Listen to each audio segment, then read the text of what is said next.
Bom dia a todos, que a graça e a paz seja com cada um de nós essa manhã. Podem se assentar. Para aqueles que estão participando conosco nessa manhã, ontem nós iniciamos essa mini conferência que também é o marco inicial de retorno dos alunos da Escola de Teologia Charles Spurgeon, do Polo de Campo Grande. E nós temos pensado desde ontem a respeito da mente de Cristo. E nós abordamos alguns assuntos, alguns tópicos relacionados à mente de Cristo no Evangelho. Não vou me alongar muito, aqueles que não vieram poderão acompanhar depois a gravação que estará disponível. Mas hoje, pela manhã, nós temos um outro desafio. Se nós ontem olhamos para a mente de Cristo no Evangelho e percebemos o quanto a mente de Cristo nos desafia a reconectar aquilo que o pecado e a mentalidade moderna separou, os afetos, a cognição e os valores. Tudo isso anda muito separado em nossa caminhada cristã, muitas vezes em virtude tanto do nosso pecado quanto da mentalidade do mundo que nos cerca. E nós percebemos e tentamos perceber o quanto o Evangelho desafia essas três áreas e reconecta essas três áreas para que Cristo seja Senhor de todas elas. Mas hoje o nosso desafio é retornar a este tema e voltar agora para a mente de Cristo nas Escrituras. O nosso desafio é pensar na mente de Cristo em toda a Bíblia. E que grande desafio é esse? Porque nós estamos falando de um grande livro que tem 66 livros, a Bíblia como um todo tem 66 livros. A dificuldade para nós como cristãos muitas vezes é manter a nossa leitura bíblica em dia, caminhar por todo esse livro ao longo de todo o ano, ou de repente mais de um ano, para finalizar, mas o nosso desafio é encontrar a mente de Cristo nas Escrituras hoje. E ontem nós fizemos uma pergunta, nós trabalhamos com uma ilustração que apresentava para nós um dilema que é um falso dilema. Existem dilemas que são verdadeiros, mas existem dilemas que são falsos. E o falso dilema que nós abordamos ontem, para vocês imaginar o perigo da situação, nós tratamos da ideia de que você entra em um avião e os responsáveis por aquele avião fazem um questionamento e perguntam para você o que você prefere, qual das duas asas nós vamos utilizar hoje, a asa da direita ou a asa da esquerda? E esse é um problema sério, porque você precisa das duas asas. E nós utilizamos essa ilustração para avançar na ideia de que muitas vezes nós desconectamos a nossa fé cristã do raciocínio, dos afetos. Nós separamos essas duas coisas. Nós trabalhamos muitas vezes o fator cognitivo da nossa fé e esquecemos de trabalhar o fator afetivo da nossa fé. Cristo precisa reinar em todas as áreas da existência humana. E hoje, levando adiante essa ilustração, nós vamos mergulhar um pouco mais. Se nós falamos ontem das duas asas do avião e quanto perigoso é nós negligenciarmos uma asa em favor da outra, nós precisamos das duas. Hoje nós temos o desafio de levar adiante essa ilustração pensando de uma outra forma. E o outro dilema que nós teríamos hoje para meditar, que também é um falso dilema, seria o seguinte: qual é mais importante? O motor do avião ou o plano de voo? Eu quero que você pense da seguinte maneira: se você não tem um motor, para que serve o avião? Se os elementos que compõem aquilo que deveria fazer o avião levantar voo não estão presentes, você não vai a lugar nenhum. E esse é um problema. Você há de concordar comigo. Mas existe um outro problema. Você pode ter esse elemento presente, mas imagine que a tripulação diz: olha, nós não temos um plano de voo, então nós não sabemos para onde estamos indo, mas nós vamos. Esse seria um problema bastante interessante também. E por que eu estou falando disso? Porque nós estamos hoje retornando para essa ilustração, pensando que esse elemento fundamental, essa estrutura do motor e também o plano de voo, a direção para onde o avião vai, são dois fatores importantes. E tudo isso tem relação com a mente de Cristo, quando nós pensamos que a mente de Cristo, ela é expressa nas Escrituras, através de elementos bíblicos, que dão fundamentos para nós entendermos melhor como nós podemos levantar voo utilizando esses elementos. Mas mais do que isso, nós encontramos nas Escrituras um plano de voo seguro, uma direção, e nós percebemos que grande parte da obra de Cristo envolve fazer aquilo que nós falamos ontem. O pecado não afeta a natureza física, o pecado não mudou a estrutura do homem, o homem continua carregando a imagem de Deus, mas essa imagem foi estilhaçada, foi quebrada. E o grande problema do pecado é que ele desorientou o ser humano. E por isso nós precisamos retornar a isso. Retornar a essa ilustração e pensar a respeito desses elementos bíblicos que compõem a mente de Cristo e da direção segura que a mente de Cristo nos dá nas Escrituras. Então, apenas recapitulando um pouco daquilo que nós falamos ontem, Cristo deve ser o Senhor, e Ele é o Senhor, de todos os raciocínios, dos afetos e dos valores. E a mentalidade bíblica, ela não separa essas três coisas. Nós não somos chamados apenas a pensar e conhecer o Senhor, mas o conhecer ao Senhor é algo profundo, é algo íntimo, é algo afetivo. E isso tudo deve ter uma implicação, isso tudo deve produzir mudanças de valores, de condutas, de hábitos, mas mais ainda, mudança de mentalidade. E nós percebemos que o pecado, ele vem e ele entra no mundo e ele produz fragmentação. O homem não se vê mais unido ao Deus que criou todas as coisas, a sua criação que foi estabelecida por esse Deus, e esse homem que foi colocado para reinar, para governar nessa criação, ele se vê em oposição a Deus e ao universo, ao mundo em que ele habita. Então o pecado fragmenta essas três áreas, os raciocínios, os afetos, os valores, e o pecado produz idolatria, e nós vamos retornar a isso hoje. Então nós entendemos ontem que reconectar a nossa mente em Cristo é experimentar essa unidade existencial que foi perdida, e ela só é restabelecida pelo Evangelho, pela vinda de um novo pacto. O primeiro homem quebrou o pacto de obras e ele entrou em condenação. O segundo Adão, que é Jesus Cristo, vem e oferece o pacto da graça, para que mesmo sem as nossas obras sendo perfeitas diante de Deus, nós podemos retornar ao pacto com o Senhor, por meio das obras perfeitas de Jesus Cristo. E isso nós vimos que tem implicações diretas para o cristão, e nós falamos disso ao final ontem. Nós pensamos em várias áreas, eu vou trazer apenas uma para nós recapitularmos. Quando nós falamos da vocação, e o quanto pensadores, teólogos antigos consideraram que o tema da vocação, o seu chamado, o seu trabalho no mundo, é algo muito elevado e é algo muito importante aos olhos de Deus. A tal ponto de Martinho Lutero dizer que não há diferença entre um sapateiro que serve ao Senhor produzindo os seus sapatos e ele está adorando ao Senhor, e um pregador da palavra. Os dois foram chamados para coisas distintas. Os dois têm as suas vocações e os dois servem a Deus nas suas vocações. E nós pensamos que se a mente de Cristo não está nos fazendo pensar a respeito disso, é bem provável que nós comecemos a semana adorando ao Deus dos céus, invocando o seu nome, e terminemos a semana sacrificando no altar de Darwin, pensando que a nossa vocação e o nosso trabalho diz respeito apenas à sobrevivência. E apenas um pequeno adendo aqui.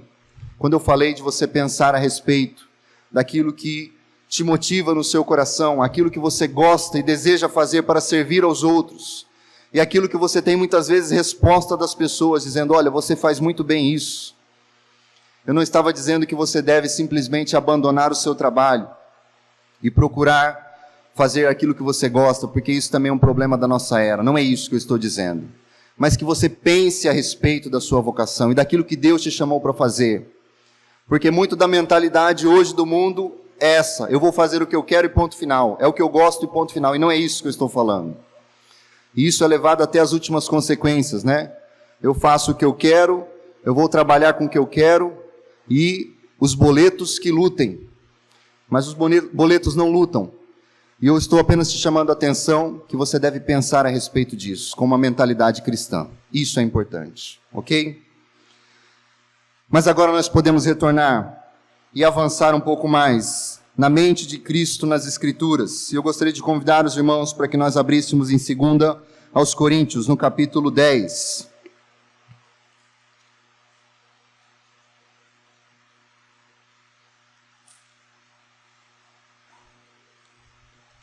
Segundo aos Coríntios, capítulo 10, nós vamos ler do verso 3 até o verso 5.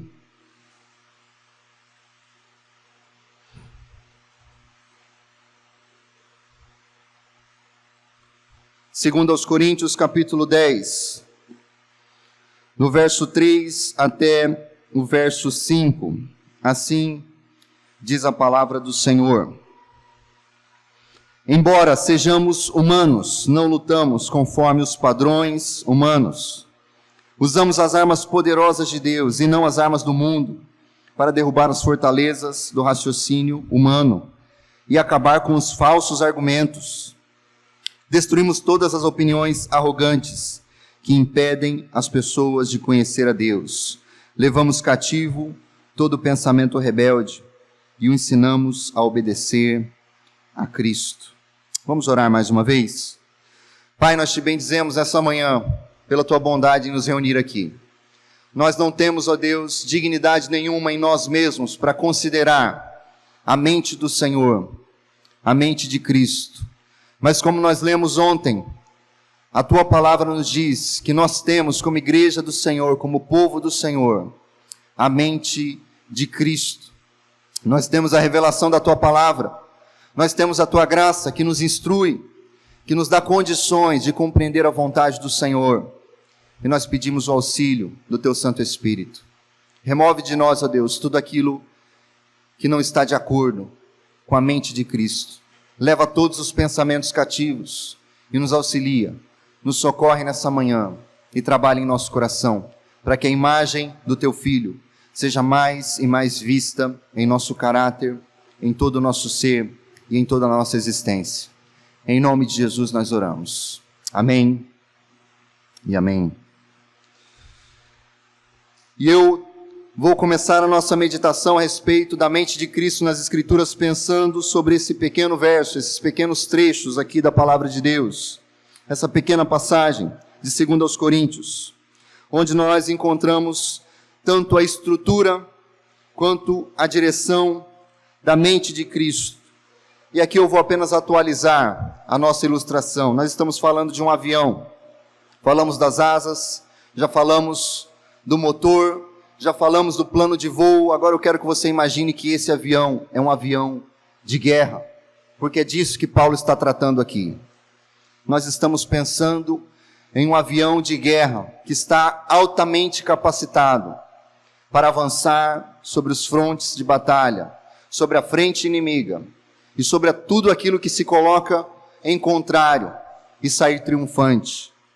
O apóstolo Paulo está dizendo que as armas cristãs são poderosas em Deus para destruir fortalezas que se levantam contra o conhecimento de Deus e levar cativo todo pensamento a Cristo. Então eu gostaria apenas de chamar a sua atenção nesse primeiro momento para essa estrutura, que é a estrutura da mente de Cristo, que fala do poder desse avião que nós estamos embarcando, que é a mente de Cristo. Ele não é de origem humana, o apóstolo Paulo está dizendo isso claramente. Não é a mentalidade humana, não é o raciocínio humano, não é a esperteza do homem que estabelece o poder da mente de Cristo. Muito pelo contrário, a mente de Cristo é espiritual e ela é poderosa para destruir todos os feitos do inimigo. Esse seria o primeiro ponto que nós podemos tirar desse verso. E um segundo ponto é que essa estrutura da mente de Cristo, ela se opõe às estruturas de pensamento do mundo. Como nós falamos ontem, o homem sem Deus, ele não tem mais um ponto de referência para julgar e interpretar todas as coisas.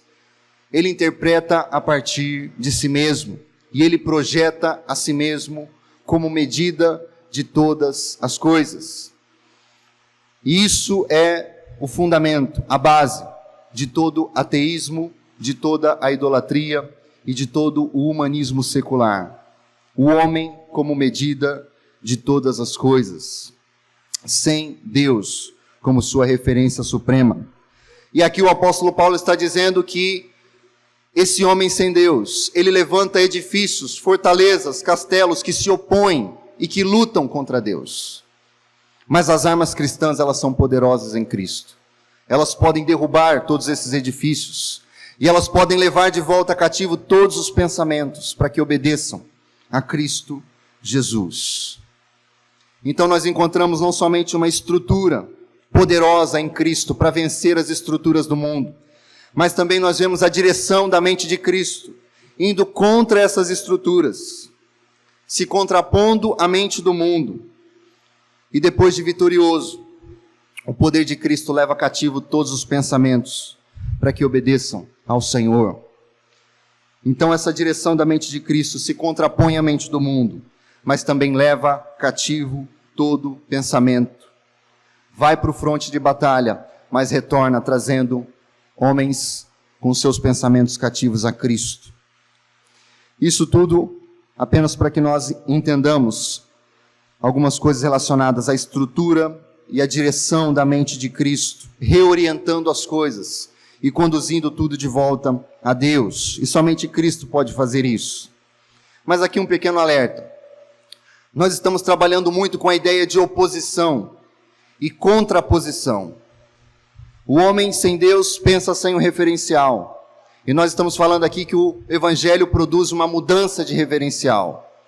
O homem passa a enxergar todas as coisas novamente, a partir do Deus que o criou e o sustenta.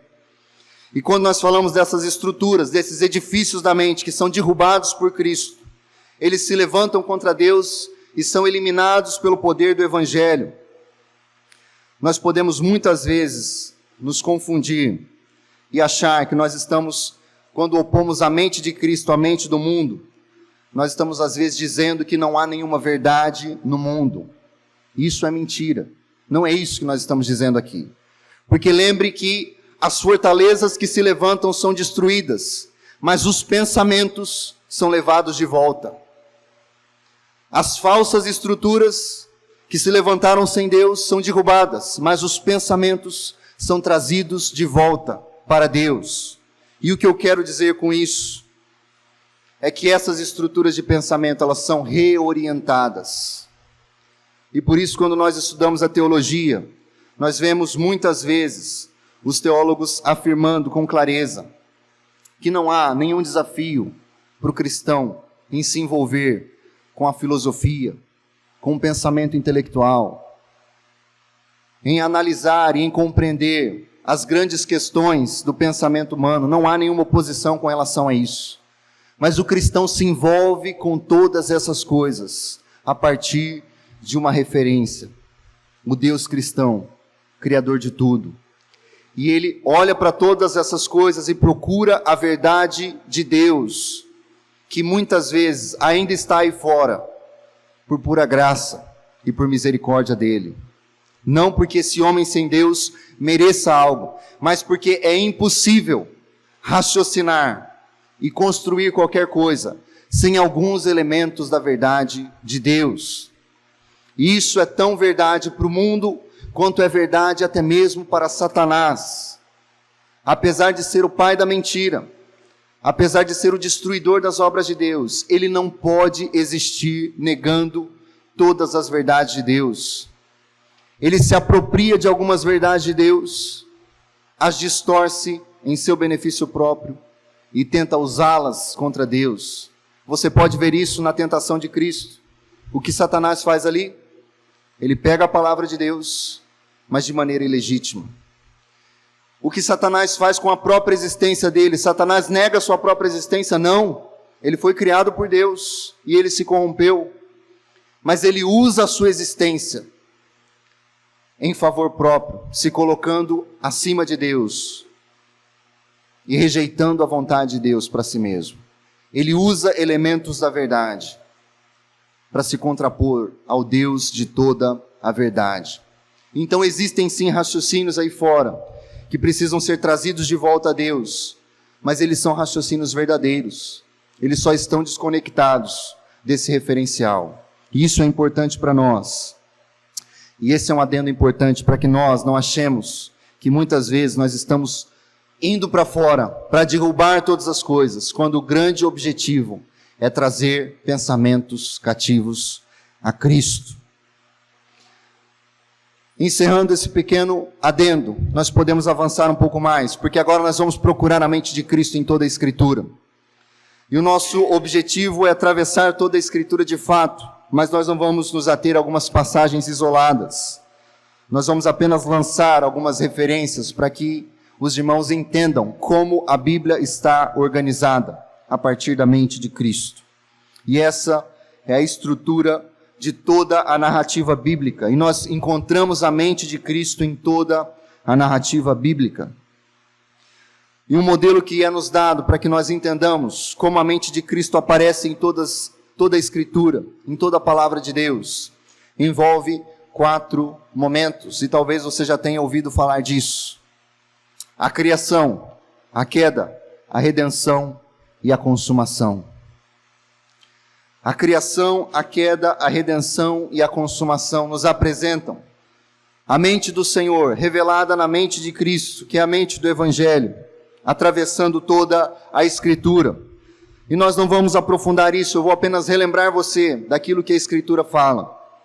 E o primeiro grande ponto, nós já iniciamos esse ponto ontem.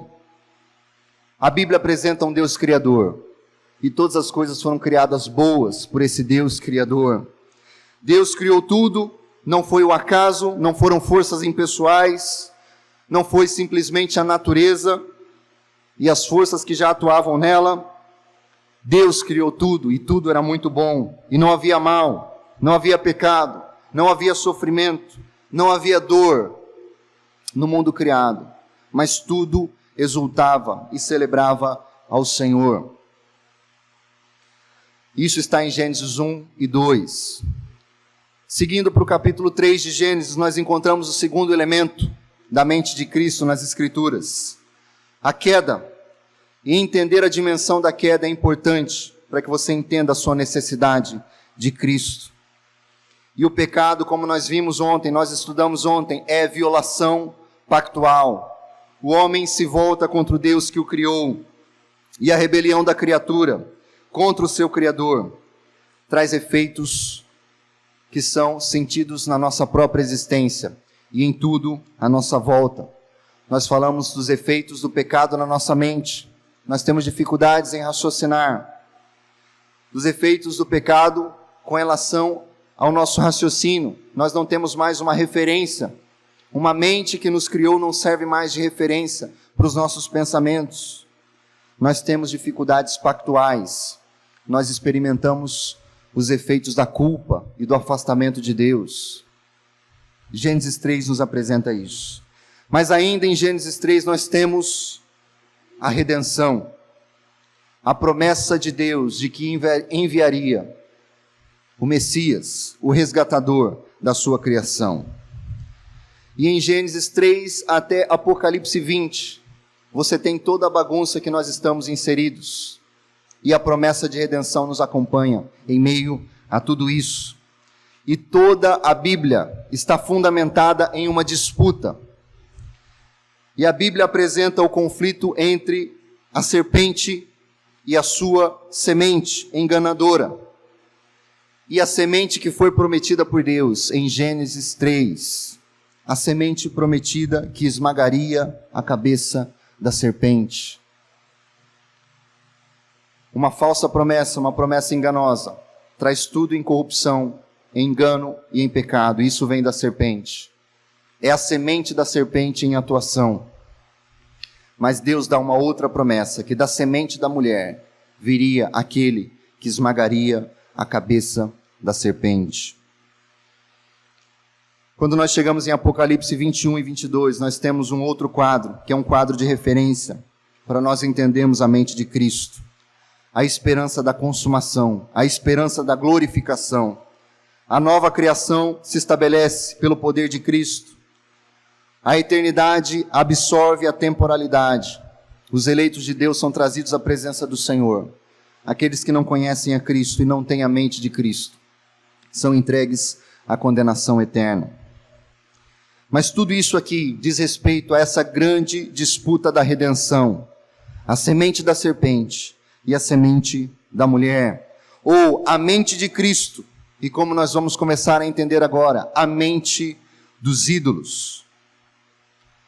E eu quero que você entenda comigo aqui algumas verdades interessantes. Se Gênesis no capítulo 1 fala a respeito de Deus criando todas as coisas e tudo era bom, ele coloca o homem no centro de um jardim para reinar e para ser o mordomo e para produzir e para trabalhar, para que tudo dê glória a Deus. Nós sabemos que o problema do pecado está em subverter isso. Observe comigo, Romanos no capítulo 1.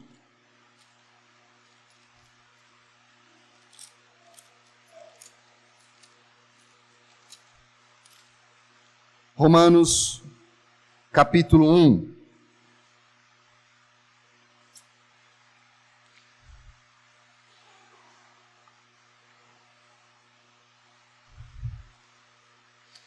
A partir do verso 23. Trocaram a grandeza do Deus imortal por imagens de seres humanos mortais, bem como a de aves, animais e répteis. Por isso Deus os entregou aos desejos pecaminosos de seu coração. Como resultado, praticaram entre si coisas desprezíveis e degradantes com o próprio corpo. 25. Trocaram a verdade sobre Deus pela mentira. Desse modo, adoraram e serviram coisas que Deus criou em lugar do Criador, que é digno de louvor eterno. Amém. E o homem passa, dentro da teologia bíblica, de um mandatário de Deus, de um mordomo real, um mordomo que cuida de todas as coisas do rei soberano. Ele passa a ser um escravo das coisas criadas. De um mandatário de Deus, de um mordomo real, ele passa a ser um escravo das coisas criadas. É isso que o apóstolo está dizendo aqui. E se você volta para todo o Antigo Testamento, você vai perceber na lei que existe uma disputa, uma oposição entre o Senhor Deus e os ídolos. E se você abre o livro de Êxodo, você vai perceber que não há opção, não há meio termo. Êxodo não prevê um meio caminho onde você possa escolher adorar um pouco ao Senhor e também adorar um pouco aos ídolos. Ou você adora e serve a Deus, ou você vai servir a alguma outra coisa fabricada pelas suas próprias mãos, ou pela sua mente, ou pelas mãos de outro, ou pela mente de outra pessoa. A lei se levanta contra os ídolos. Observe comigo em Êxodo, no capítulo 23, verso 33, um dos efeitos da idolatria.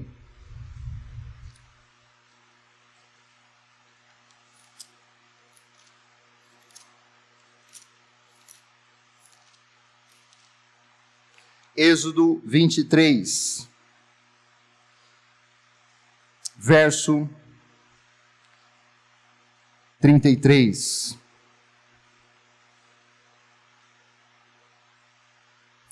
O Senhor alertando o povo de Israel, dizendo o seguinte: esses povos não devem habitar em sua terra, pois os fariam pecar contra mim. Se vocês servirem aos deuses deles, cairão na armadilha da idolatria.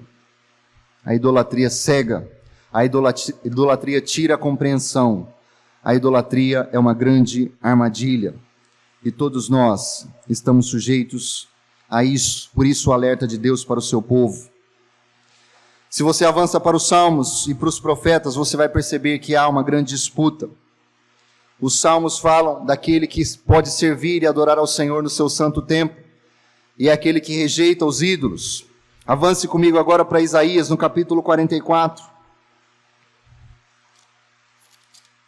Isaías, no capítulo 44.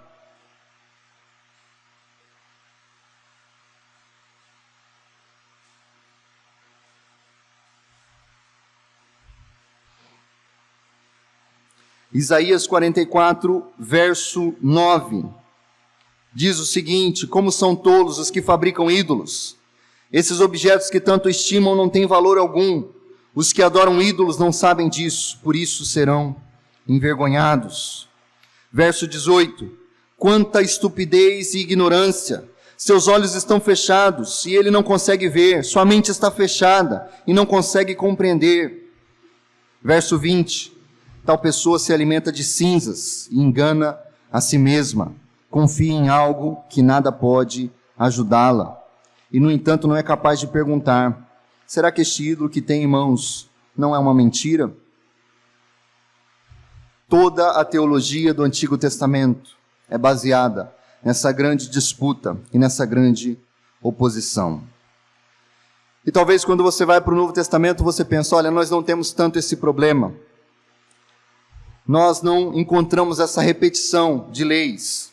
Mas eu gostaria de desafiar a sua compreensão. Abra comigo em Gálatas, no capítulo 5.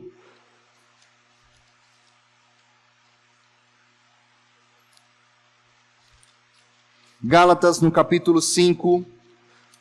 Observe comigo o verso 22 em diante. Gálatas 5, verso 22 até o verso 26. Mas o Espírito produz este fruto: amor, alegria, paz, paciência, amabilidade, bondade, fidelidade, mansidão e domínio próprio. Não há lei contra essas coisas. 24. Aqueles que pertencem a Cristo Jesus crucificaram as paixões e os desejos de sua natureza humana.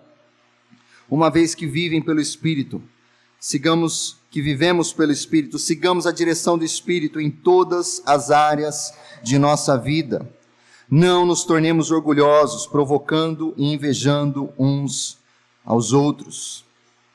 E os comentaristas aqui, eles esclarecem, nos ajudam um pouco, porque a mentalidade da idolatria no Novo Testamento, ela é apresentada como desejos desordenados, afetos desordenados, ou o termo grego epitomai.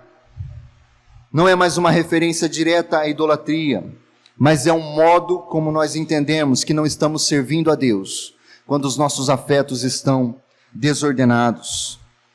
E David Paulinson, um comentarista e conselheiro cristão, ele vai dizer que o Novo Testamento junta o conceito de idolatria e o conceito de desejos desordenados e dominadores da vida.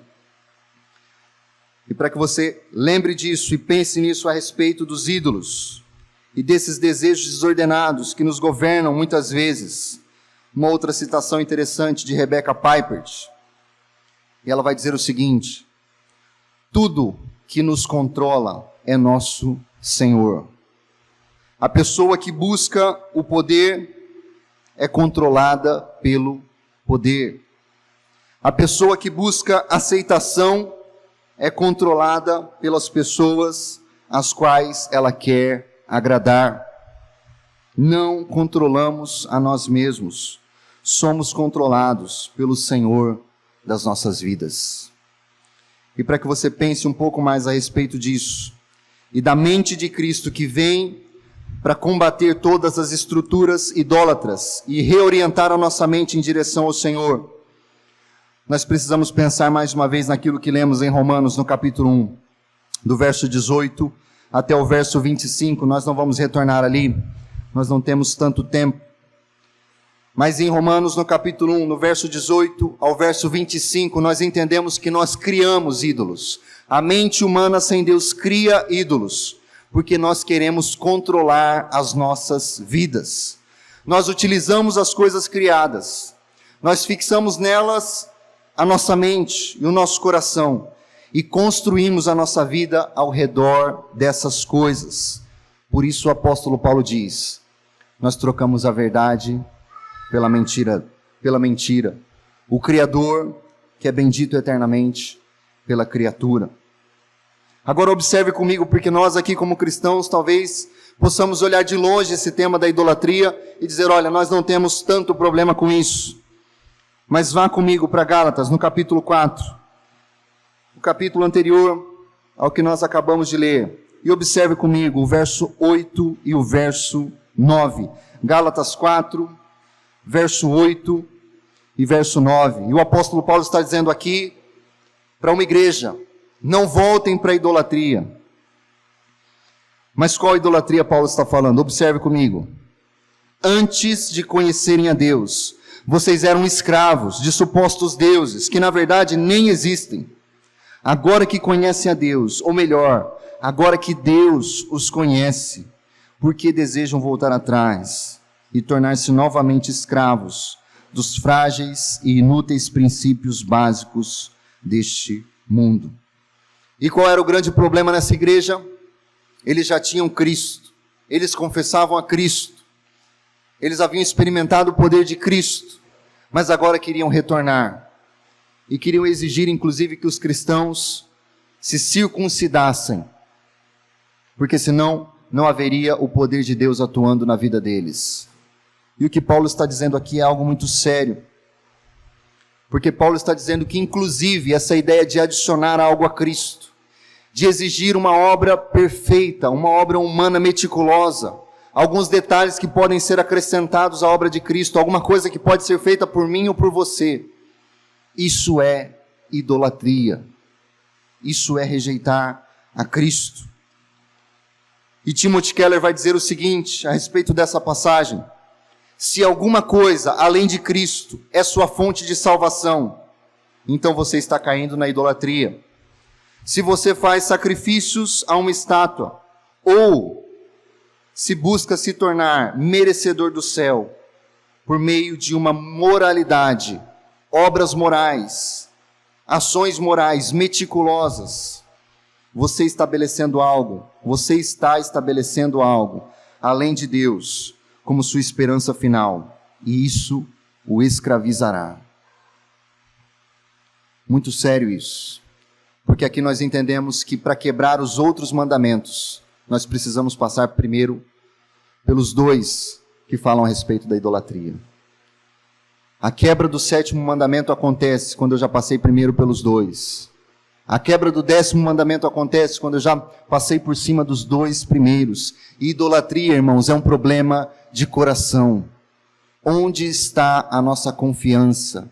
No que está a nossa confiança? Ou em quem está a nossa confiança? E para nós encerrarmos aqui, observando a mente de Cristo que combate os ídolos e derruba os ídolos, vá comigo para 1 João, no capítulo 5.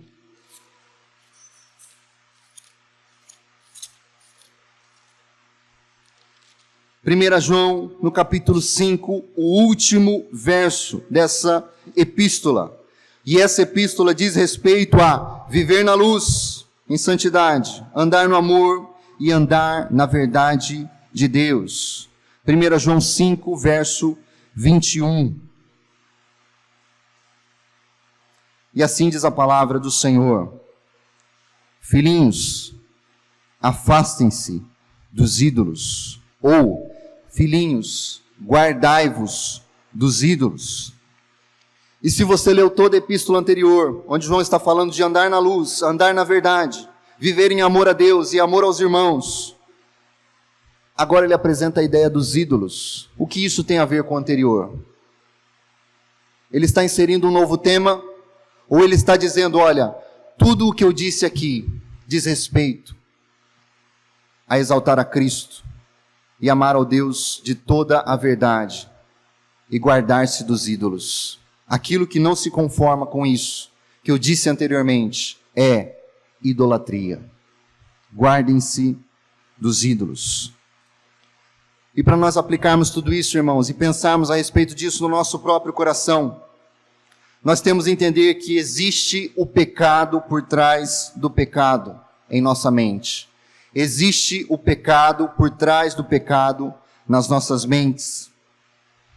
E quando você pergunta, por que as pessoas mentem? Ou por que eu minto? Às vezes, não consigo dizer a verdade tão claramente. Porque eu não amo como deveria. Porque eu não cumpro as minhas promessas às vezes. Porque eu falho em cumprir isso. Porque eu vivo às vezes de um modo tão egoísta. E todos nós diríamos aqui em alto e bom som, porque nós somos pecadores. É verdade, mas não é toda a verdade. A resposta mais específica é que há algo fora de Jesus Cristo que sentimos como uma necessidade para sermos felizes. Algo que é mais importante no nosso coração do que Deus. Algo que está escravizando o nosso coração por meio de desejos desordenados. E eu vou trazer apenas uma aplicação a respeito disso. Porque muitas vezes quando nós lidamos com condutas, pastores vão ter que lidar com condutas sexuais indevidas ou erradas. Qual é o problema? É simplesmente o sexo? Não. Muitas vezes as pessoas usam o sexo e o desejo sexual é utilizado para que elas exerçam poder sobre outras pessoas, para que elas obtenham aprovação e amor, ou simplesmente porque elas querem prazer e conforto. Existe um pecado por trás do pecado, e esse pecado diz respeito à idolatria. E para que você lembre bem da nossa definição de ídolos, nós estamos encerrando e caminhando para o fim. Eu vou apenas trazer essa breve citação novamente. Todos os tipos de coisas são potenciais ídolos. Se esse é o caso, como podemos identificar quando algo está se tornando ou se tornou um ídolo? E essa é a resposta. Assim que a nossa lealdade a qualquer coisa nos leva a desobedecer a Deus, estamos correndo o risco de fazer dessa coisa um ídolo. Um ídolo pode ser um objeto material, uma propriedade, uma pessoa, uma atividade, um papel, uma instituição, uma esperança, uma imagem, uma ideia, um prazer, um herói. E quando nós entendemos isso, nós vemos que o trabalho é um mandamento de Deus e é algo bom, mas ele pode se tornar um ídolo se ele for exercido de forma tão exclusiva que as responsabilidades para com a família são ignoradas. Por exemplo, a família é algo bom, é um presente de Deus, é uma instituição do próprio Deus, mas ela pode se tornar um ídolo se alguém se preocupa tanto com a própria família que não se importa com mais ninguém do lado de fora. Ser estimado, entender que Deus nos criou com dignidade e valor, essa é uma esperança perfeitamente legítima. Mas ser estimado se torna um ídolo quando o apego a isso significa que eu odeio o risco da desaprovação. Eu não quero ser desaprovado por outras pessoas.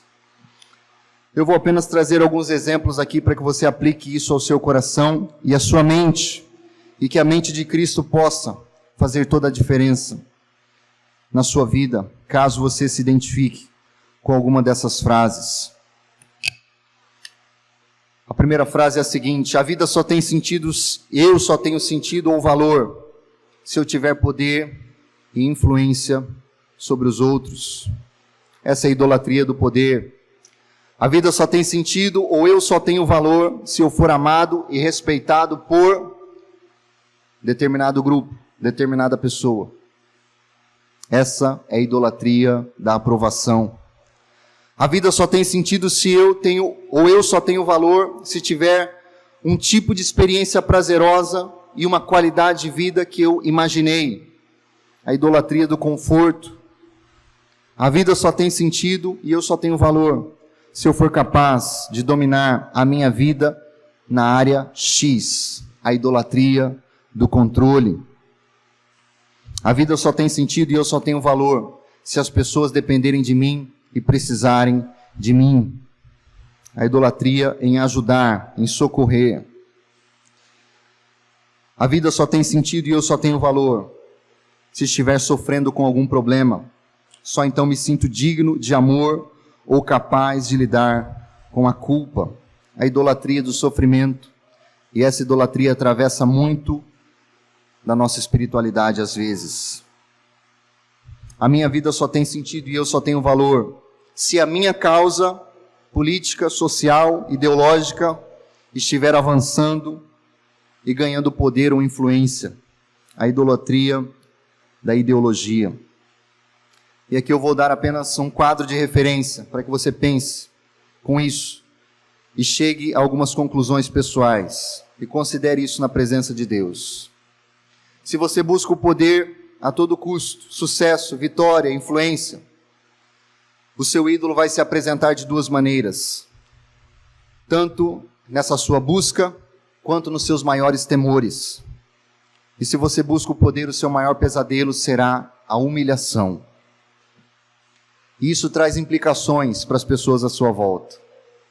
As pessoas à sua volta muitas vezes se sentirão usadas. Você quer o poder, o sucesso, a vitória e a influência. O seu maior medo é a humilhação. As pessoas à sua volta se sentem muitas vezes usadas. E qual é a emoção que manifesta isso? O desejo incontrolável, ou melhor, o afeto incontrolável que se manifesta com esse ídolo. A ira. Se você busca a aprovação, a afirmação, o amor, os relacionamentos, qual é o seu maior pesadelo? O medo de ser rejeitado. O que as pessoas vão sentir de você muitas vezes? As pessoas se sentem sufocadas. E qual é a emoção mais problemática na sua vida? É a covardia. Você tem medo de não ter a aprovação, a afirmação, o amor, e muitas vezes você se acovarda. Se você busca a todo custo o conforto, a privacidade, a ausência de estresse, a liberdade, o seu maior pesadelo será momentos de estresse e de exigência no alto. O que as pessoas vão sentir de você, o que elas vão sentir com o seu ídolo trabalhando em sua vida, elas vão se sentir muitas vezes negligenciadas. No altar do conforto, as pessoas são sacrificadas e negligenciadas. E qual é a emoção problemática? O tédio. Você tem dificuldade de lidar com o tédio. E quanto mais conforto você busca, quanto mais privacidade você busca, quanto mais ausência de estresse você busca, menos significativa é a sua vida e mais tediosa. Se você busca o controle, a autodisciplina, a certeza, os padrões, e este é o ídolo na sua vida, este é um ídolo na sua vida, o seu maior pesadelo, com certeza, é a ausência de certezas, é a incerteza. E o que as pessoas vão sentir à sua volta? As pessoas se sentem condenadas por aqueles que querem estabelecer o controle a todo custo. E qual é a sua emoção problemática? É a preocupação. Você tem dificuldades em lidar com a preocupação. Tudo isso apenas para dizer que nós saímos de algo profundamente teórico. Estamos descendo para o meu e para o seu coração, onde essas coisas acontecem, onde essas coisas tomam forma e elas se estabelecem. E se nós estamos aqui pensando na mente de Cristo nas Escrituras, você precisa da palavra de Deus para colocar os seus afetos em ordem, para colocar Cristo reinando sobre o trono da sua existência, para que você não busque o poder, a aprovação, o conforto, o controle ou tantos outros ídolos que vão colocar você em oposição à mente de Cristo e vão criar problemas não só para você, mas para as pessoas à sua volta. Que Deus nos ajude. Vamos nos colocar em pé e vamos orar ao Senhor.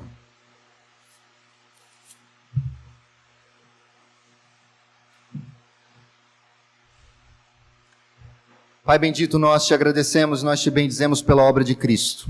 O Senhor não nos deixou entregues à futilidade e à vaidade dos nossos pensamentos. O Senhor não nos deixou escravos de nós mesmos, dos nossos ídolos, das nossas preferências, da nossa tirania.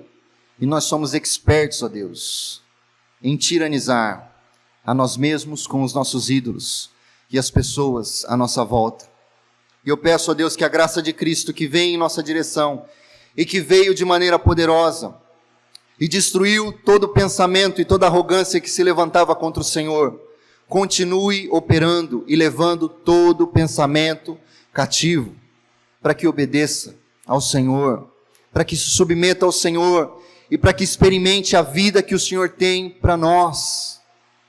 Por favor, ó Deus, tem misericórdia. Nós falhamos e nós fracassamos de tantas maneiras, mas a nossa segurança não está em nós mesmos. A nossa segurança está em um Cristo que vem de fora, e Ele morre fora e longe de nós mesmos, em uma cruz. E essa obra poderosa que foi consumada, e é uma obra externa e poderosa, é a única obra que pode nos livrar de nós mesmos, e das nossas obsessões, e das nossas vaidades, dos nossos temores exagerados, das nossas ansiedades. Tem misericórdia de nós, e nos dá como igreja do Senhor, o poder da mente de Cristo, operando em nós, porque nós confessamos como o apóstolo Paulo, nós temos a mente de Cristo, mas nós carecemos do teu poder, para experimentar a profundidade dessa grande revelação em todas as áreas da nossa vida. Em nome de Jesus Cristo, nós oramos agradecidos. Amém e amém.